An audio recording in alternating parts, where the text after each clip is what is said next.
Live from the Plymouth Canton Educational Park, you're listening to Newsfile at 5:30 on 88.1 The Park.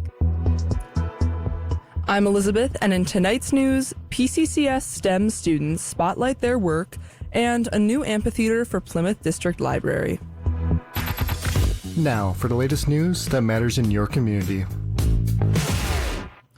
PCEP STEM Academy students will have the chance to present their senior capstone projects to professionals in the field next week when the Academy holds its annual STEM Senior Showcase. The showcase will highlight student projects from the three branches of the STEM Academy: engineering, computer science, and biomedical.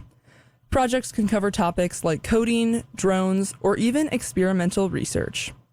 The event is an opportunity for students to network and connect with people who are working in their industry of interest. Teacher leader for the STEM Academy at Canton High School, John Magulik, says that the event is a great way to support the students of PCEP and highlight the work the Academy does. It's kind of just a neat event that people can see what these kids are up to. Like I say, some of the kids are just going to show something off and say, hey, this is kind of cool. It might not go anywhere, but it's something that I'm proud of and I've worked on, and some of them might go somewhere in the future. It's kind of important for the community to see what our kids are capable of and can do, and I don't know, maybe some connections can be made that are pretty meaningful. The showcase will be held on Tuesday, May 21st from 4 to 5:45 p.m. in the Career Center and Vocational Wing at Canton High School.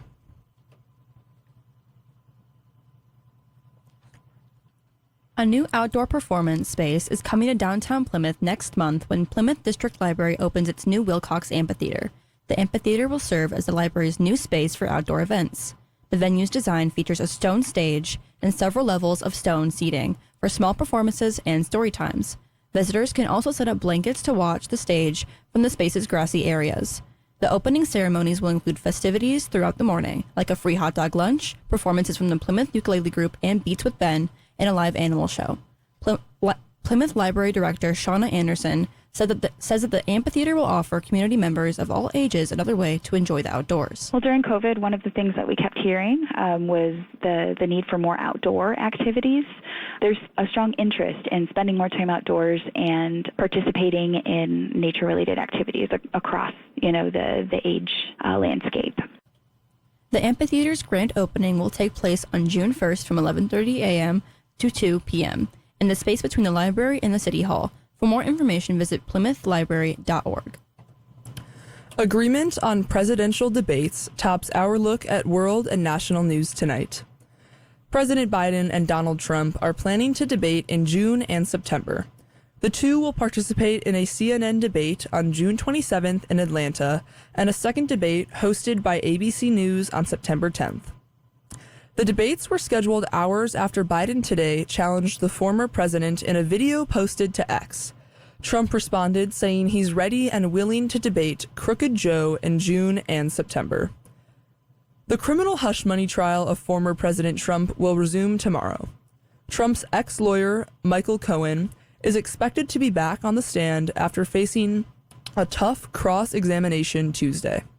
He told the jury the former president orchestrated the scheme to falsify business records and hide the $130,000 payment made to adult film actress Stormy Daniels. Ascension, Michigan is continuing to experience disruptions after a ransomware attack last week. The health system says they cannot fill prescriptions in the state of Michigan. Ascension says patients can request providers send their prescriptions to other pharmacies in the area. The provider is also delaying some diagnostic imaging and testing at some facilities to focus resources on emergency care and inpatient services. Construction of the Gordie Howe International Bridge over the Detroit River is nearing completion. Crews will add the 85-foot-long piece to finish the bridge deck in June. Bridging North America CEO David Henderson says it is a custom piece out of necessity because it will be adjusted based on the weather and the expansion properties of the steel in the bridge. The Gordie Howe International Bridge has been under construction since 2018 in Detroit and Windsor, Canada. For Newsfile at 5:30, I'm Elizabeth. Your look at campus news is next. The K-pop universe is constantly changing with trendy comebacks and updates from all your favorite idols. On 88.1 The Park's K-Poppin', you can hear the iconic throwbacks that paved the way for the newest songs from every genre. We're your hosts, Anuya, Avni, Akshaya Priya, and Chan, and we're here to keep you in the loop with K-Poppin', the gateway to the extraordinary world of K-pop. Whether you're a longtime fan or just starting your journey, we'll play the hits that have made the industry a worldwide sensation. Join us every week with news updates and artist spotlights on Tuesdays and Wednesdays from 6 to 7 p.m. So tune in, turn it up, and let K-Poppin' show you the beats that are taking over the world. Your place for Plymouth Canton Community Schools updates. It's Campus News. In campus news, 88.1 The Park's annual auction will be here soon. Make plans to listen and bid on Saturday, May 18th from 9 a.m. to 9 p.m. Auction proceeds will support student-run radio here at 88.1 The Park. Tickets for Plymouth and Canton Community Schools 24 Karat Gold Prom will be on sale from May 6th through 17th at all school lunches. Tickets are $60, and students must have a completed prom contract to purchase tickets. Plymouth Canton Community Schools will host the K-12 District Art Show on Saturday, May 18th from 11:30 a.m. to 3:30 p.m. at Salem High School. You can view artwork made by students from each school in the district. Ribbons will be awarded by celebrity judges to a few works of art from each school. For Campus News, I'm Kira Corbett. Your look at sports is next. Football, baseball, basketball, hockey. It's time for Newsfile at 5:30 Sports. The Tigers' offensive woes continued this afternoon, stretching their scoreless streak to 19 innings with a 2-0 loss to the Marlins. Detroit is off tomorrow before starting a weekend set in Arizona Friday.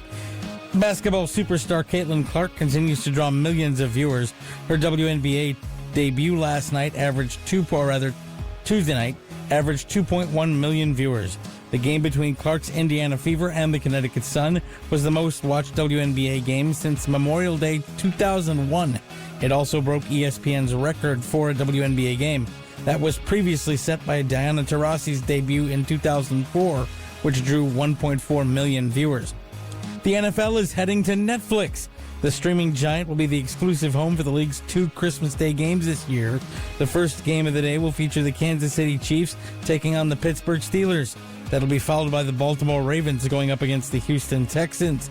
Netflix will also stream at least one Christmas Day game in 2025 and 2026 as part of a 3-year deal with the league. The NFL will release the 2024 season's full schedule at 8 p.m. Eastern tonight. Michigan State men's basketball is adding a center from the transfer portal. 7-foot Simon Zapala has committed to the Spartans. He spent last year at Longwood after playing his first 3 years at Utah State. Finally, Michigan State football is adding a local product. East Lansing High School running back Jace Clarizo committed to the Spartans last night, announcing the decision on X. Clarizo is a 3-star prospect, according to 24/7 Sports. He chose MSU over several top schools, including Wisconsin and USC. For Newsfile at 5:30, I'm John. Your look at traffic and weather starts now. From M14 to I-94. Your look at traffic starts now. We've got a smooth afternoon commute right now everywhere but southbound and northbound I-275. The freeway is reduced to 1 lane between M14 and Michigan Avenue until May 24th. Traffic is stop and go through the area. That's all for traffic. Your look at weather is next. 88.1 The Park with your local weather forecast. We'll have partly cloudy skies tonight with a low of 52. We'll have a pleasant day tomorrow with sun and clouds and a high of 76. Right now in Plymouth and Canton, it's 74 degrees under mostly cloudy skies. On your source for the best local news, 88.1 The Park. For John and Kira, I'm Elizabeth on Newsfile at 5:30. Stick around. Community Focus is next, followed by K-Poppin' at 6 and Plymouth and Canton's hit music.